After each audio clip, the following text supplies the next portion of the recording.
Olá, seja bem-vindo a mais uma edição do Linha de Frente, o espaço que o Grupo Aratu dedica para debater questões importantes sobre o passado, sobre o presente, mas principalmente a respeito do futuro da Bahia. E aqui eu tenho a satisfação de receber um convidado que está bem engajado em questões que dizem muito sobre o progresso, a valorização do nosso estado. Eu estou falando do deputado estadual Eduardo Salles, que é o nosso convidado hoje aqui do Linha de Frente. Além de deputado, ele é presidente da Comissão de Infraestrutura. O nome é longo da comissão, ele vai explicar tudo daqui a pouco. Seja bem-vindo, deputado. É um prazer conversar com o senhor. Prazer, Pablo. Prazer a todos os telespectadores. Um prazer muito grande. Bater um papo, né? Bater um papo sobre a Bahia, esse seu programa descontraído. Deixar um abraço para toda essa turma da Aratu aqui que faz acontecer. E um prazer muito grande. A gente aqui tem um mandato e representante do povo e poder estar aqui conversando sobre as questões da Bahia. Eduardo Seixas de Salles tem 59 anos, é formado em agronomia com mestrado, né, em Viçosa, um mestrado importante que você fez e que ajuda também na parte teórica, além da parte prática. Essa questão acadêmica te ajuda a entender os problemas da Bahia e melhorar as questões da Bahia? Sem dúvida, eu acho que a parte acadêmica que vem lá de trás, ela nos deu um embasamento, né? Um embasamento para que a gente possa ter uma visão grandiosa das questões, principalmente do agro da Bahia. Então, eu, aos 17 anos de idade, saí para fazer agronomia em Viçosa, Minas Gerais. Fiz mestrado em irrigação e dali para frente a gente abre um horizonte muito grande da importância do agro desse estado grandioso nosso para trabalharmos cada dia mais pela agropecuária baiana. A fronteira agrícola da Bahia e, sobretudo, a região do Matopiba, que a gente vai conversar a respeito, é um outro tema, é um outro olhar que o deputado traz aqui para a capital. Muitos são os produtores que se queixam, a gente esteve lá recentemente na Bahia Farm Show, sobre as questões de lá que não estão sendo bem tratadas aqui na capital. É a distância geográfica, deputado, ou é realmente uma falta de uma vontade política de valorizar aquilo que está sendo feito no Oeste? Olha, na verdade, Pablo, eu vejo o Oeste como um centro de desenvolvimento tão rápido que, às vezes, o setor público ele é muito mais lento. Ele não consegue dar conta efetivamente. Então, o crescimento ali, eu que fui para lá nos anos 90 a trabalho, a gente vê que, por exemplo, a energia elétrica, quando você busca a empresa de energia elétrica, não vai conseguir nunca dar conta efetivamente das necessidades, das ampliações que são feitas. A questão efetivamente das comunicações, a questão da infraestrutura como um todo, a logística, enfim, eu acho que a velocidade de desenvolvimento ali é uma coisa assustadora para o bem. Quem conhece ali vê uma coisa realmente grandiosa, que é a agropecuária do Matopiba avançando de uma forma muito avassaladora, digamos assim. A gente está falando sobre uma fronteira agrícola em plena expansão, em geração de emprego, em geração de renda. Os números da Bahia Farm Show são bastante significativos, praticamente 12 bilhões em negócios feitos durante 5 dias nessa feira. E o deputado tem uma participação importante e necessária lá. Foi ele que trouxe olhares para o Oeste em questões de infraestrutura, como, por exemplo, a energia elétrica. É uma reivindicação antiga, os produtores querem evoluir, querem se emancipar cada vez mais, só que faltam essas questões de infraestrutura como de energia. Isso pode ser resolvido na avaliação do senhor? Com certeza, existe nós, deputados estaduais, aí a Comissão de Infraestrutura, Desenvolvimento Econômico e Turismo, a qual eu estou presidente, nós, deputados daquela comissão, temos atuado de uma forma muito veemente, juntamente com a Comissão de Agricultura, temos feito sessões itinerantes, temos viajado por toda a Bahia, e uma das carências maiores, não só para o Oeste, citado aí por você, mas para toda a Bahia, é a questão energética. E, imediatamente, nós postamos esse problema junto à Coelba Neoenergia e o presidente se colocou de uma forma de que iria buscar a resolução e iria apresentar um cronograma, principalmente para o oeste da Bahia, mas para toda a Bahia, de investimentos que pudessem sanar essas dificuldades. Nós sabemos que temos aí 27 anos de concessão com a Coelba Neoenergia no estado da Bahia e, sem dúvida, o oeste da Bahia tem um travamento no seu desenvolvimento em função da demanda, da falta de energia elétrica, não só em quantidade, mas em qualidade também. Então, qualquer pivô central, qualquer sistema daquele de irrigação que tem uma falha efetivamente na tensão, ele imediatamente ele tem problemas e causa um problema muito grave para a cultura que ali está sendo irrigada. Então, sem dúvida alguma, nós da comissão trabalhamos isso e recebemos uma apresentação de um cronograma físico-financeiro da Coelba Neoenergia, de que nos próximos anos está investindo 13,3 bilhões de reais e sanando muitos dos graves problemas que tem no Oeste. Essa é a promessa da Coelba Neoenergia. E pelo que eu percebo do trabalho da Comissão de Infraestrutura, presidida pelo deputado Eduardo Salles, eu percebo uma vigilância muito grande de vocês, eu percebo reuniões constantes, a convocação do presidente, de outros diretores, para poder explicar à sociedade como essa concessão pública está sendo conduzida. Chegou num momento em que eu achei que poderia haver um grande movimento para romper o contrato de concessão ou para ela não ser renovada. Ainda está sendo avaliado essa hipótese, deputado? Olha, nós sugerimos, inclusive, uma comissão parlamentar de inquérito, uma CPI sobre a Coelba. Nós, da comissão, criamos uma subcomissão na qual o deputado Robson Almeida é o coordenador dessa subcomissão, que o tema é somente esse, a questão da energia elétrica no estado da Bahia. E temos atuado firmemente para que a nova licitação, digamos assim, da nova concessão que daqui a 3 anos nós teremos na Bahia, que ela seja feita de uma forma muito aberta para que as pessoas possam efetivamente opinar. Então, nós não estamos aí dizendo que a Coelba não vai ganhar, que não vai participar. Nós estamos dizendo que a Coelba, para ela participar de um pleito como esse, ela vai ter que mostrar, mudar a cara, ela vai ter que fazer com que os baianos acreditem novamente na Coelba. Foi isso que nós dissemos ao novo presidente e queremos que isso efetivamente seja feito. Então, a Coelba se torna vamos dizer, nós todos baianos nos tornamos telespectadores dos próximos 3 anos do que vai a Coelba Neoenergia mostrar de serviço ao longo desses 3 anos para ver se ela tem a condição de pleitear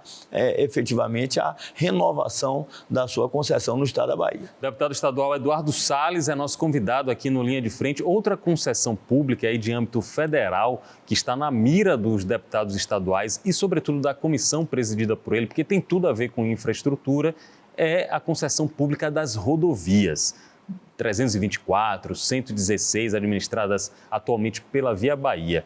Eu vi que o senhor até publicou alguns outdoors nesse feriadão. Eu pude viajar e vi lá estampado o protesto que o senhor faz aí como cidadão, como parlamentar, em relação a esses serviços prestados. São muito ruins mesmo, deputado?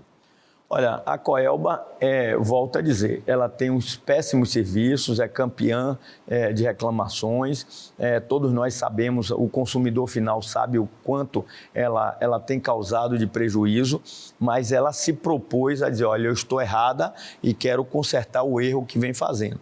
Nós, deputados, dissemos, tudo bem, tem aqui a chance, vamos ver se vai conseguir o voto de confiança. Então, nós estamos dando o voto de confiança, o presidente da Coelba, o novo presidente, nos solicitou esse voto de confiança e nós estamos acreditando que a Coelba vai mudar, que vai mudar esse seu formato de cuidar dos baianos. Mas a Via Bahia não. A Via Bahia é um caso criminoso. Na minha opinião, eu acho que na maioria dos baianos que transitam nessas rodovias, Pablo, nós, quando pensamos na privatização de uma rodovia, todos nós sonhávamos com uma rodovia de semana. Nós não pagamos pedágio, mas nós vamos pagar sim pedágio, mas vamos ter uma estrada daquelas estradas que a gente vê nos filmes americanos, nos filmes europeus, uma estrada de alta qualidade, que a gente possa transitar com segurança com a nossa família, enfim, que vão ser cumpridos os compromissos que foram assumidos, mas a Via Bahia, desde 2009,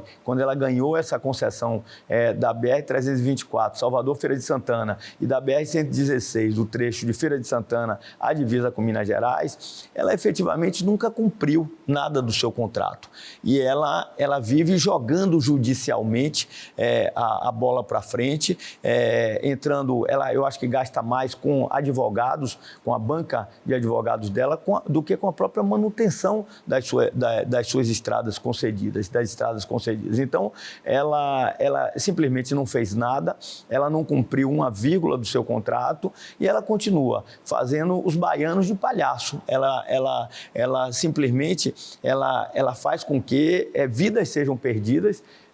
Eu digo sem acusar, não acuso que às vezes um motorista imprudente, ele faz uma ultrapassagem errada e tem algum problema lá na frente. Não é isso, mas eu pergunto claramente, se a Via Bahia tivesse, Pablo, já efetivado o que ali está comprometido no seu contrato, das duplicações, das drenagens, dos viadutos, das passarelas, das duplicações das pontes, enfim, se ela tivesse feito o seu dever de casa, o que ela assinou em contrato, será que essas vidas estavam sendo perdidas?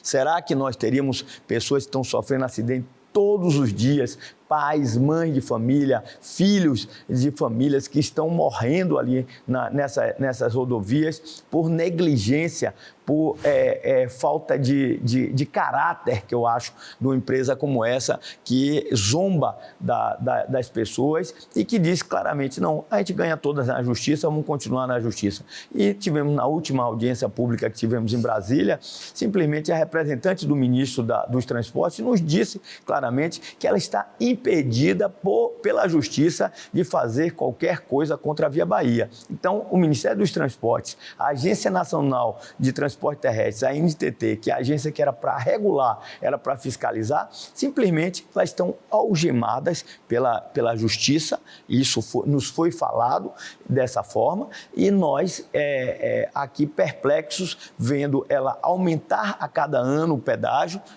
pelos valores dos índices de inflação, aumentam todos os anos e alegam que por uma falta de um realinhamento econômico que deveria ter sido feito para ela em 2017, ela não necessita fazer nada nas nossas rodovias. Então, as rodovias hoje, sem dúvida alguma, elas são piores do que em 2019, quando elas foram concedidas à Via Bahia. Nós temos hoje um descaso total, elas não é feita a manutenção.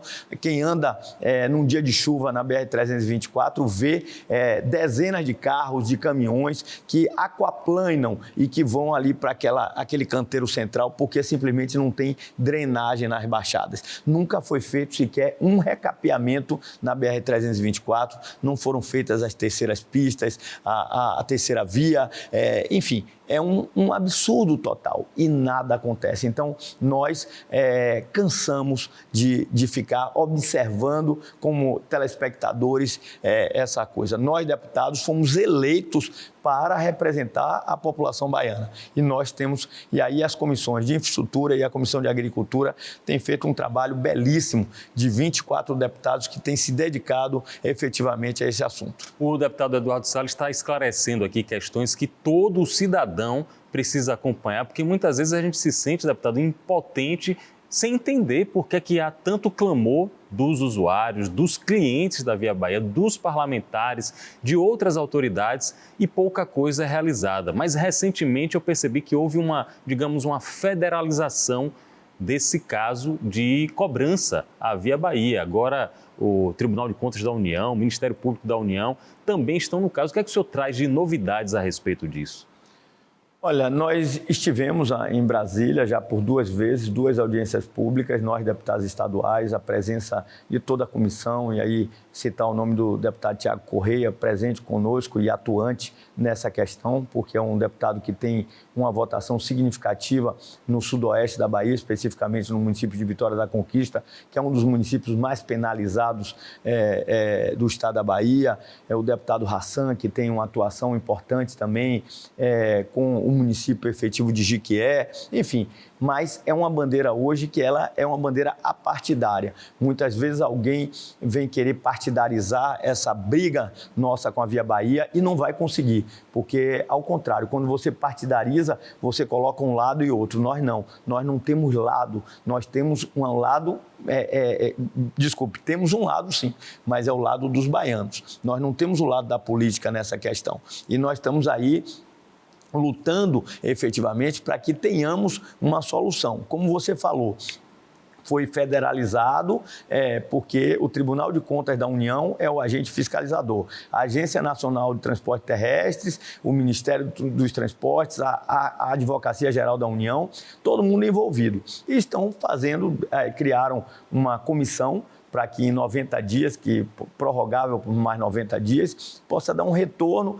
do que fazer. Mas o medo nosso, Pablo, é que isso seja, na verdade, um bem bolado que se queiram fazer para poder dizer, olha, uma empresa que durante 15 anos nada cumpriu, vamos passar a mão na cabeça dela, ela ao mesmo tempo tira as ações, porque, vou te contar um caso, por incrível que pareça, a Via Bahia tem uma ação contra nós, contribuintes. Apesar dela não fazer nada do contrato, ela tem uma ação de 11 bilhões de reais contra nós, contribuintes. Acredite você que está ouvindo aí. Ela alega que, como não foi feito o realinhamento financeiro, porque ela disse que em 2015, 2016, houve uma crise econômica e que, em função disso, ela precisava ter um realinhamento econômico. Pois bem, o TCU, o Tribunal de Contas, mostrou que, mesmo com crise econômica, o fluxo de carros que está no contrato nesse período foi maior do que antes do o estimado. Então, quer dizer, como é que a pessoa que não fez nada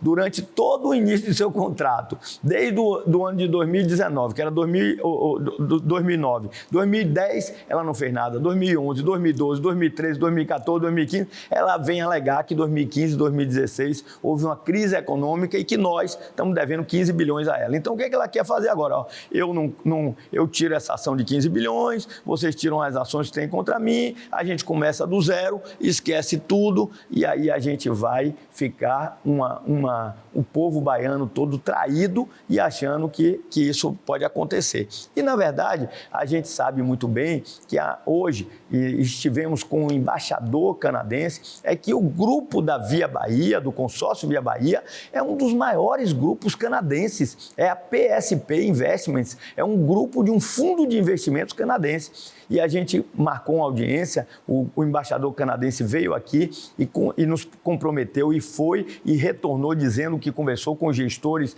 desse grupo, porque a impressão que nos dá é que um grupo de tamanha dimensão, com investidores canadenses, não iria se submeter a saber que estão morrendo pessoas no Brasil em investimentos feitos por um grupo como esse. Então, nós não acreditamos, teoricamente, que os gestores daqui da Bahia, os gestores da Via Bahia aqui no Brasil, eles não contam a verdade para os gestores do grupo canadense lá no Canadá. Só pode ser isso porque não é possível que investidores canadenses não se sensibilizem com as mortes que têm acontecido aqui na Via Bahia. Parece, eu posso até estar enganado, mas eu li que o fundo canadense é muito do fundo da previdência dos bombeiros canadenses, não é isso? Isso. Ou seja, olha a contradição, um grupo que é estimado no mundo inteiro como que salva vidas, é o mais honrado, é o mais aplaudido pela população, está investindo em algo que está, como o senhor falou, tirando vidas. É incrível, é uma coisa que, sinceramente, não dá para entender. E o que é que nós queremos, Pablo, efetivamente, é que não seja feito bem bolado de nada disso, não. Nós queremos que a justiça, porque aí não é governo, o Ministério de Transportes, como nos disse, está algemado. Nós temos a justiça, está na mão da justiça, do Tribunal de Contas, da Advocacia Geral da União, o quê?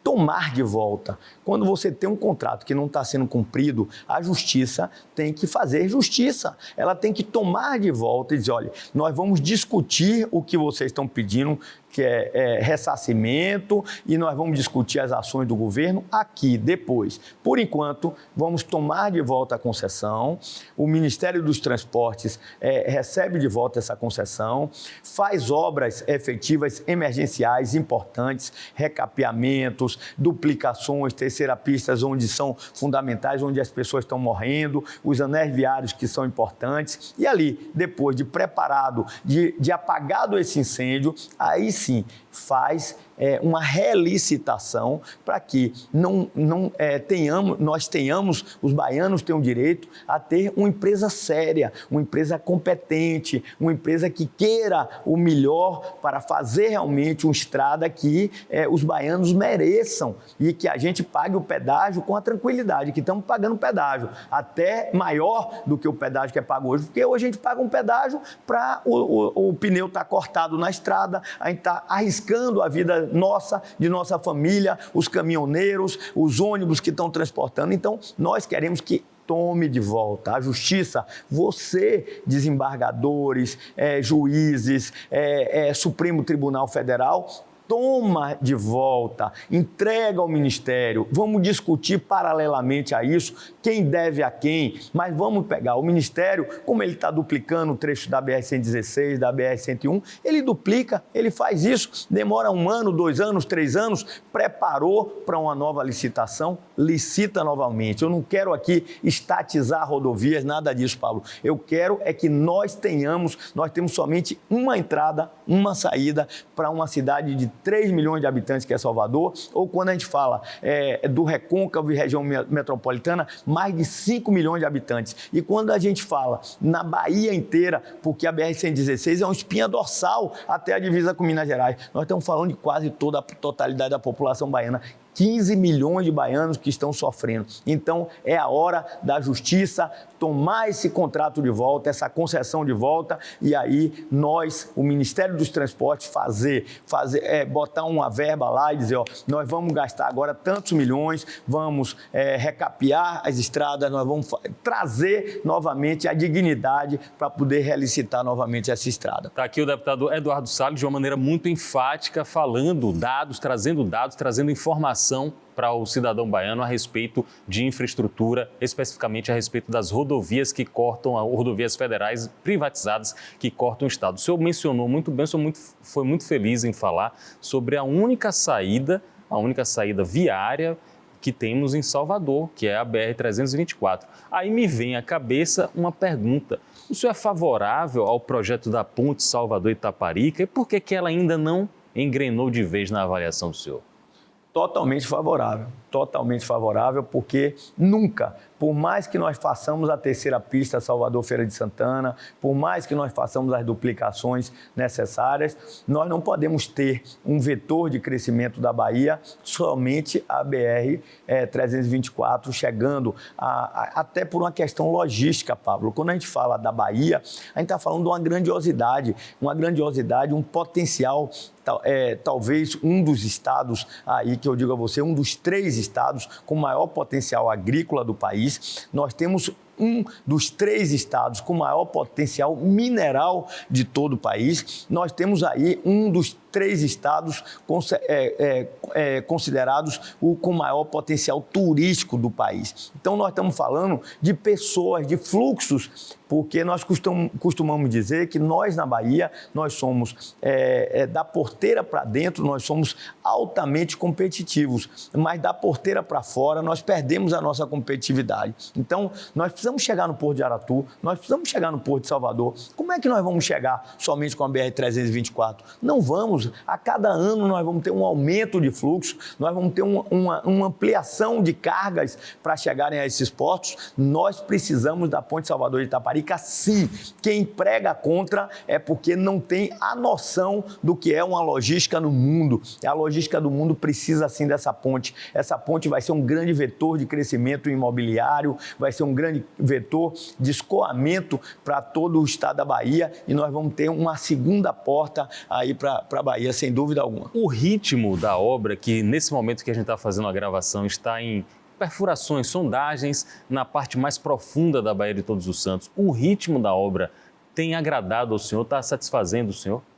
Pablo, nós encontramos pelo meio dessa obra um paredão pela frente. O paredão foi a Covid. Estava tudo pronto para a obra começar, uma obra e eu sei, te digo isso porque eu fui à China, inclusive para reuniões sobre essa obra, e a gente tinha uma obra no valor de 5,5 bilhões de reais. 5,5 bilhões para iniciar efetivamente no ano que começou a Covid. Pois bem, no ano que começou a Covid, simplesmente você acompanhou, que você também compra materiais de construção e você sabe que o cimento dobrou de preço, o concreto, consequentemente, dobrou de preço, todos os materiais de construção dobraram de preço e o dólar saiu de 3 e poucos reais a taxa cambial, para hoje nós temos 5,6 reais uma taxa cambial. Então, praticamente dobrou.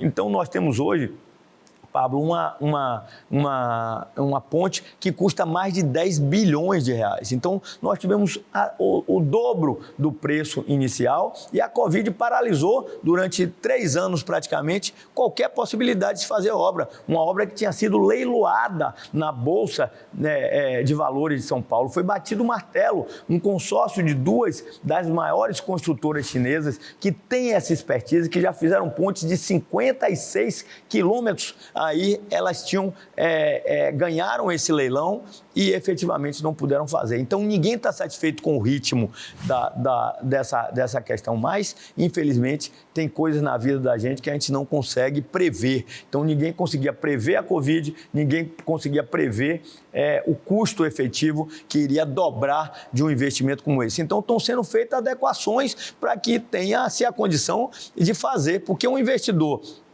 que prevê um investimento de 5 bilhões e de repente dobra esse valor de investimento. O cara está preparado para isso? Não, precisa se reavaliar, precisa se pensar como é que vai fazer, vai aumentar o tempo da concessão, enfim, ajustar para que a gente tenha, assim, essa obra fundamental para a Bahia e para os baianos efetivada. E por todos os argumentos apontados aqui pelo deputado, eu acredito que é muito saudável que os baianos estejam unidos nisso, independentemente de intriga política, de rivalidade, de adversários. Acho que vale a pena todos estarmos juntos, caminhando, cada um com o seu interesse, mas para tentar consolidar e concretizar esse equipamento que pode ser o mais importante, pelo menos do século XXI, para nosso estado. Vamos falar de uma pauta positiva, sobretudo para o sul do estado. O senhor é digamos, um idealista do retorno daquele período áureo do cacau no sul, no sudoeste da Bahia. Recentemente, eu acompanhei que o seu trabalho parlamentar se debruçou sobre isso e sobre novas formas da gente tratar a produção cacaueira e a gente agregar valor ao cacau. O que é que o senhor está ambicionando com isso, deputado Eduardo Salles? Olha, o cacau já foi o maior gerador de renda para a Bahia, o maior pagador de impostos. Hoje, grandes obras feitas na Bahia que a gente olha, elas foram feitas com o dinheiro do cacau. E, efetivamente, a cacauicultura, ela entrou primeiro numa crise de preço e depois ela efetivamente entrou na crise nos anos 80 da vassoura de bruxa, que é uma doença, um fungo que veio, vamos dizer, dizimar praticamente todo o cacaual do sul da Bahia. Só fazendo um parêntese, aí que agora eu quero a opinião não do deputado, mas do engenheiro agrônomo. O senhor é partidário de uma ideia que eu ouvi de que a vassoura de bruxa teria sido criminosamente implantada, ou isso é uma ficção, é um boato? Olha, eu sou engenheiro agrônomo e a gente, quem é engenheiro agrônomo e quem passa pela universidade, sabe claramente que todas as pragas, que a gente chama pragas, são doenças e insetos, um dia ela chega ao lugar. Então não precisa que ninguém seja o vetor disso. A monilíase, por exemplo, fazendo um paralelo a isso, é uma doença mais perversa do que a vassoura de bruxa. E ela, quando eu era secretário de Agricultura, eu fui ao norte do Brasil, porque ela, na divisa ali no Acre, já se falava que a monilíase já estava na fronteira ali. E realmente se sabia que com pouco tempo ela chegaria ao Brasil. E a monilíase já chegou ao Brasil. como a vassoura de bruxa. Ela vem pelo vento, ela vem pelo transporte de caminhão, ela vem por todos os lados. Então, todas as pragas, um dia elas chegam ao lugar. Nós temos uma praga que é muito terrível, pode ser muito terrível para a fruticultura baiana e brasileira, que é a mosca da carambola, que ela estava no Oiapoque, e ela já atravessou, já está no Brasil também. E ela pode chegar aos outros cantos. Então, a minha teoria é de que qualquer praga, ela vem naturalmente e avança independente de qualquer coisa. E aí agora o senhor tem essa proposta que é um verdadeiro plano de desenvolvimento da cultura do cacau para o Estado. O cacau, na verdade, um grande vetor de desenvolvimento no Baixo Sul, no extremo sul da Bahia, e de repente começamos a ver com a vassoura de bruxa e com a crise de preços, um êxodo rural enorme. Todo mundo saiu do campo e foi morar nas grandes cidades. Incharam as grandes cidades, Itabuna, Ilhéus, do êxodo rural. E hoje, quando você passa, falta um funcionário na zona rural para cuidar do cacau. Não tem fazendas, bota lá. Procura-se funcionário para trabalhar no cacau. Então, o que é que acontece? O cacau nosso é um cacau que é feito dentro da Mata Atlântica. É o grande preservador da Mata Atlântica. Por isso que eu digo sempre que o mundo tem que pagar um preço mais alto pelo chocolate brasileiro, pelo cacau, amêndoa de cacau brasileira. Por quê? Porque nós temos ali uma grande preservação. Se não fosse o cacau, com o cacau que a gente chama cabruca na língua indígena quer dizer buraco na mata.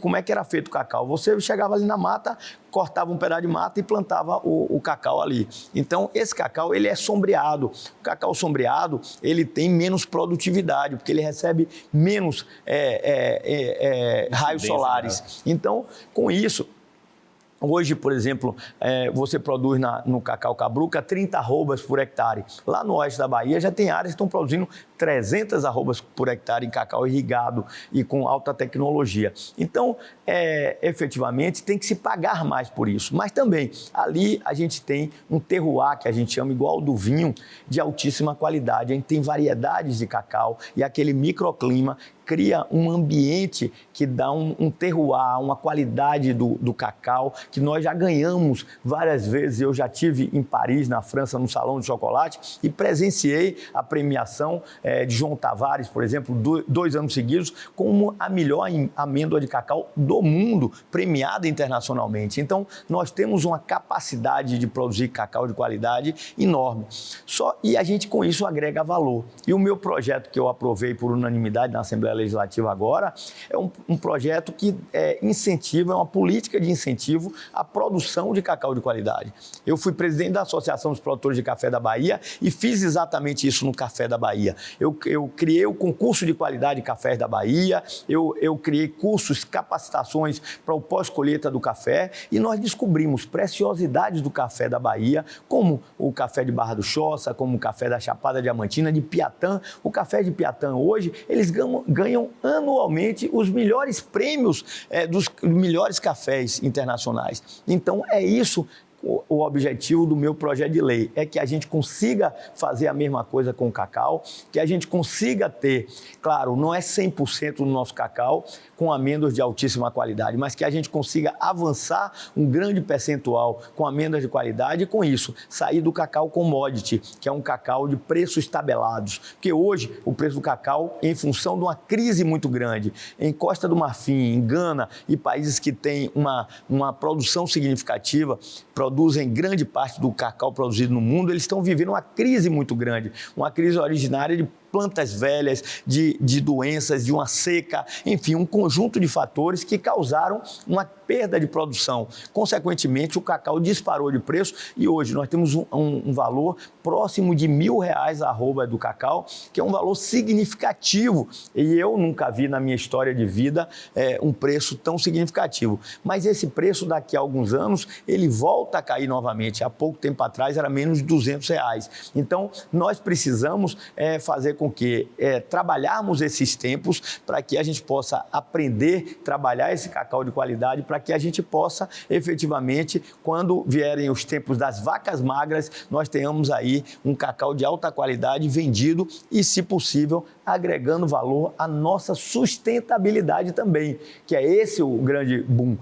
Alguém tem que pagar pela preservação da Mata Atlântica. Se o mundo inteiro não quer mais desmatar, a Europa, os Estados Unidos desmataram tudo que eles queriam e agora eles querem que o Brasil desmate menos, querem que preserve as suas matas, a Amazônia, a Mata Atlântica, que é onde se produz cacau, beleza, fechado, eu topo, mas eu topo da seguinte forma: pague mais caro por isso. Então, você tem que pagar o preço de uma amêndoa, já que eu produzo 30 arrobas contra 300 arrobas que eu iria produzir se tivesse desmatado ali a pleno sol. Então, me pague um valor dobrado da amêndoa de cacau, já que eu estou preservando a Mata Atlântica. É isso que a gente tem que fazer. E a gente tem que industrializar, agroindustrializar. Nós tínhamos somente uma marca de chocolate na Bahia, quando eu assumi a Secretaria de Agricultura do Estado da Bahia, incentivei, trouxe o Salão do Chocolate, o maior evento de chocolate do mundo, da França para cá.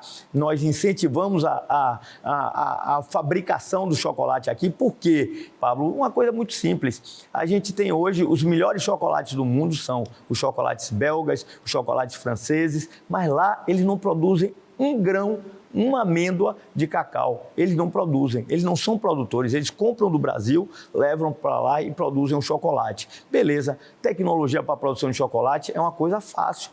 Vamos produzir nosso chocolate aqui, com as melhores amêndoas do mundo daqui, vamos agregar valor e vamos sim vender chocolate para o mundo inteiro a preços com agregação de valor do cacau e do chocolate brasileiro. Me parece um pensamento justo, um pensamento sensato e um pensamento inteligente, o adotado pelo deputado Eduardo Salles, e o que ele acabou de falar pode ser comprovado por você em qualquer casa do ramo, qualquer mercado. Ao você adquirir um chocolate, uma marca de chocolate, olhe lá se não é da Bahia, você pode até valorizar a produção local e o Estado vai agradecer muito. Pablo, só interrompendo, mas falando rapidamente, é que hoje a gente está falando de cacau que é saúde. Cacau hoje comprovadamente é um grande remédio para a saúde de quem quer viver mais, quem quer ter uma condição efetiva de saúde melhor. Pois bem, o cacau também, a gente parar de comprar aqueles chocolatezinhos que vem com uma série de enchimentos, de biscoito, de coisa lá, que é prejudicial à saúde. Ou até o cacau que tem 50% de leite, cacau ao leite que você olha. Procure comprar um cacau com 70% um chocolate com 70% de cacau, com 80% de cacau, aí você vai ter a saúde. Quando se fala em saúde, do chocolate traz saúde, não é aquele chocolate ao leite que a gente come, é aquele chocolate 70% cacau, 80% cacau. Aí sim, e aí com isso a gente cada dia vai demandar mais cacau e vai ter uma condição de gerar emprego, trazer sustentabilidade para todo o Baixo Sul, o Sul, o Extremo Sul e agora o Oeste da Bahia, que entra com um novo celeiro de produção de cacau no mundo. Perfeito. Excelente declaração do deputado aqui e declaração referendada por nutricionistas, por especialistas, por cientistas de várias áreas. Antes de encerrar essa entrevista inclusive elucidativa, didática do deputado Eduardo Salles, eu quero conversar um pouco sobre política. O senhor foi secretário da Agricultura, o senhor é presidente de uma das principais comissões da Assembleia Legislativa do Estado, é um homem de um partido só, inclusive, né? O senhor entrou na política no PP, nos progressistas e continua até hoje, é uma figura influente nessa sigla. O PP hoje tem uma dimensão, além do Estado, tem uma dimensão nacional de muita força. O presidente da Câmara dos Deputados, o deputado Arthur Lira, é uma figura emblemática do PP e pode fazer o sucessor. O senhor acha que vai ser alguém do PP para assumir a presidência da Câmara dos Deputados? Olha, não, vamos dizer, o que se vê hoje, a sinalização, não tem candidato do PP. Ele tem um candidato dele, vamos dizer, já sinalizado, não é do Partido Progressista, mas eu acho que hoje o Congresso, na verdade, o país nosso, Pablo, ele é um país presidencialista, mas, na verdade, com uma vertente parlamentarista. O Congresso, ao longo desses últimos anos, ele recebeu um peso muito grande. Então, não digo a mesma coisa das assembleias legislativas dos estados, mas o Congresso Nacional hoje, ele tem um peso fundamental. O Congresso Nacional hoje, ele decide muita coisa, ele peita o Executivo, ele peita o Judiciário e ele mostra que a casa é a casa do Legislativo. Então, quem vai fazer as leis são os parlamentares e o Executivo e o Judiciário têm que cumprir a lei. Então, efetivamente, eu vejo um poder muito crescente do Congresso Nacional ao longo dos anos e vejo que, seja quem for eleito o novo presidente da Câmara dos Deputados e do Senado também federal, sem dúvida vai ter um poder decisivo, como o Arthur Lira tem tido efetivamente dentro das políticas, dentro das decisões nacionais agora, como nós temos em trâmite uma reforma tributária, que é uma reforma polêmica em alguns pontos, mas importante para outros, mas eu acho que também temos que ter aí reformas administrativas, reforma do judiciário, nós temos que ter reformas aí que permitam a população ter uma condição efetiva de ter uma participação maior nas decisões, já que ela elege o parlamentar e o parlamentar tem a obrigação de lutar e defender as questões inerentes ao parlamento. Os baianos Elmar Nascimento, do União Brasil, e Antônio Brito, do PSD, surgem na Bolsa de Apostas como nomes bastante cogitados. O senhor apostaria em um dos dois para presidente da Câmara? Não, eu sou suspeito porque eu sou amigo dos dois. Tenho uma ótima relação com os dois e acho que qualquer um dos dois que seja eleito, a Bahia estará muito bem contemplada e eu tenho certeza que qualquer um deles eleito fará um grande trabalho. Então, eu torço para que a parada seja decidida entre os dois efetivamente e que não entre aí uma terceira via que venha a tirar essa condição dos baianos de ter essa possibilidade que eu acho que é importante para a gente. Excelente para um baiano, para o Estado, ter um baiano como chefe do Poder Legislativo, como o deputado mencionou muito bem. Muita força o Poder Legislativo ganhou de 2, 3 legislaturas para cá. Muito, muito poderoso mesmo e é bom para equilibrar a balança da isonomia entre os poderes. Conversei aqui com o deputado estadual, ex-secretário da Agricultura, presidente da Comissão de Infraestrutura e engenheiro agrônomo, Eduardo Salles, aqui no Linha de Frente. Obrigado a todos pela participação e até um próximo encontro.